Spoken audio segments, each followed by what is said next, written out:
দেয় আর পাটা উপরের দিকে উঠায় দেয়। যখন পাটা উপরের দিকে উঠে যায় তখন মায়ের এই বাচ্চা ছোট্ট বাচ্চা পা দুইটা যায় মায়ের কলিজার ভিতরে আঘাত করে।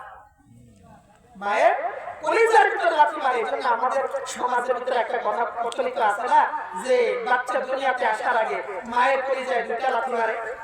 আছে না আমার কথা? কলিজায় লাথি মারে দুনিয়াতে আসে। ওই সময় মায়ের কলিজার ভিতরে যখন আঘাত করে মার তো রূপ বের হয়ে যাওয়া অবস্থা, এত কষ্ট করতে থাকে। আমরা তো অনেক সময় এমন সংবাদ পাই, মাঝে 10 মাস 10 দিন পর্যন্ত গর্ভে ধারণ করলো, জন্ম দেওয়ার সময় মা কত কষ্ট করে জীবন যায় যায় অবস্থা। এমন অবস্থায় আমরা তো কত খবর পাই, স্ত্রীকে স্বামী হাসপাতালে নিয়ে গেছেন, ডাক্তার ডাক দিয়া বলেন এই লোকটাকে, ডাক দিয়া বলেন আপনার বিবিকে তো আপনি হাসপাতালের মধ্যে নিয়ে এসেছেন, আমরা পরীক্ষা নিরীক্ষা করে যেটা বুঝলাম আপনার হয়তো বিবি বাঁচবে কিংবা আপনার সন্তান বাঁচবে। সন্তান বাঁচাইতে চাইলে বিবি বাঁচবে না, বিবিকে বাঁচাইতে চাইলে সন্তান বাঁচবে না। বলেন তো মুসলমান বুঝে শুনে জবাব দেয়। এমন অবস্থায় একজন স্বামী কি জবাব দেয়? স্বামী জবাব দেয়, সাবধান ডাক্তার, আমার সন্তান দুনিয়া থেকে বিদায় হয়ে যাক, আমি কোনো সময় আফসোস করবো না, আমি বাবা হিসেবে কোনো আমার দুঃখ নাই, কোনো কষ্ট নাই, কিন্তু আমার বিবি যার সিলায় আমি সন্তান পাইতেছিলাম ওই বিবির যেন কোনো কষ্ট না হয়, ওই বিবি যেন মারা না যায়, এমন আবদার করে কি করে না? কিন্তু মুসলমান ও ভাই একটু বুঝো, এই সংবাদ যদি মায়ের কাছে চলে যায়, মাকে যদি ডাক দিয়া বলেন, ডাক্তার যদি বলে মা আপনার গর্ভের সন্তান এমন একটা অবস্থায় আছে, আপনি যদি বাঁচতে চান আপনার সন্তান বাঁচবে না, আর আপনার সন্তানকে যদি আপনি বাঁচাইতে চান আপনি দুনিয়ার জমিনে বাঁচতে পারবেন না, আপনি দুনিয়া থেকে বিদায় হয়ে যাবেন। মুসলমান বুঝে শুনে বলে, এমন সময় মায়ের জবাবটা কেমন হয়? মা তো ডাক্তার বলে, ডাক্তার আমার জীবন চলে যাক, আমি দুনিয়া থেকে বিদায় হয়ে যাই, আমি মারা যাই, আমার কোনো আফসোস নাই, যে সন্তানটাকে বহু কষ্ট করে গর্ভের ভিতরে লাল পানি ধারণ করলাম, 10 মাস 10 দিন কম বেশি আমি গর্ভের ভিতরে যে সন্তানকে নিয়ে আমি যাতায়াত করলাম, চলাফেরা করলাম, ওই সন্তানটা যদি মারা যায়, আমি মা জিন্দা থাকলেও আমার বড় কষ্ট হবে। ও ডাক্তার আমি দুনিয়া থেকে চলে যাই, তবু আমার সন্তান যেন দুনিয়ার আলো বাতাস দেখতে পারে। বলেন তো মুসলমান মা এমন জবাব দেয় কি দেয় না? এমন আবদার করে।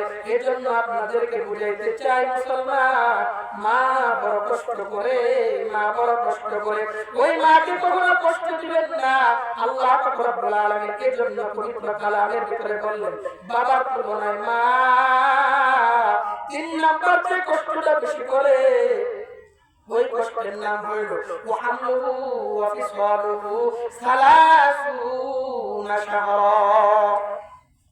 আল্লাহ রাব্বুল আলামিন জানায় দেয় 30 মাস পর্যন্ত তোমার মা তোমাকে বুকের দুধ পান করায়। কয় মাস? 30 মাস বুকের দুধ পান করায় একজন মা। এত কষ্ট করেন একজন মা। এজন্য আল্লাহর পয়গম্বর হাদিসের মধ্যে বললেন, 3 বার বললেন তুমি তোমার মায়ের খেদমত করবা, মায়ের খেদমত করবা, মায়ের খেদমত করবা। এই 3 বার বলার একমাত্র কারণ হইল মায়েরা বাবার তুলনায় বেশি কষ্ট করে। আল্লাহর পয়গম্বর সাল্লাল্লাহু আলাইহি ওয়াসাল্লাম হাদিসের মধ্যে বলেন, দুনিয়ার মানুষ শুনো,